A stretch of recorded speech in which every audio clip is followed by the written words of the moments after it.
Hey guys, Avi here, and welcome back to our Python programming series. Today, we're taking a closer look at tuples, the final data structure we'll examine in this course. Tuples, like lists, are sequential and contain various data types. However, they differ in one fundamental aspect: immutability. Once created, a tuple can't be modified. We can't add, remove, or change elements.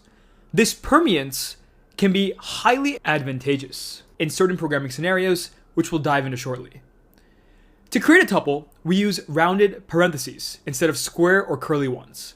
For instance, let's make a tuple of fruits. Tuple is equal to, and then in rounded parentheses, oranges, apples, bananas. If we print this, we get the output, oranges, apples, and bananas. A key feature of tuples is their immutability. This characteristic again implies that once a tuple is created, its contents remain constant throughout its life. Therefore, trying to change an element, like tuple, and then in square brackets 0 equal to cherries, should throw us an error, which we see right here.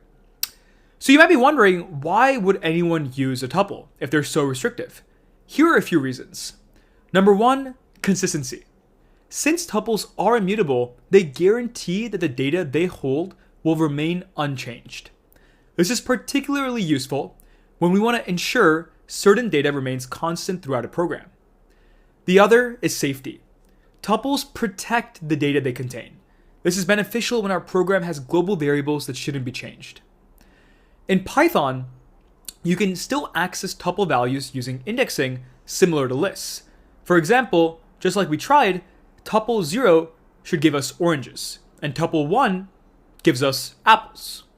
We can also slice tuples, just like we saw with lists. For example, tuple and then in square brackets 0:2 provides the first two items in our tuple, oranges and then apples. Even though we can't modify existing tuples, we can concatenate them or create new ones based on existing tuples. For instance, if we have another tuple, say tuple 2, which is a tuple of two numbers, 12 and 14, we can then concatenate tuple and tuple 2 to create a tuple 3. By simply saying tuple 3 is equal to tuple plus tuple 2, our new tuple now has both our fruits and our numbers. So, to summarize, tuples, like lists, are sequential data structures in Python, but the biggest difference is that they're immutable.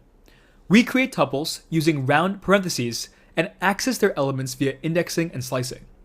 We can concatenate tuples and create new ones from existing tuples, and the immutability of such tuples ensure data consistency and safeguards the data.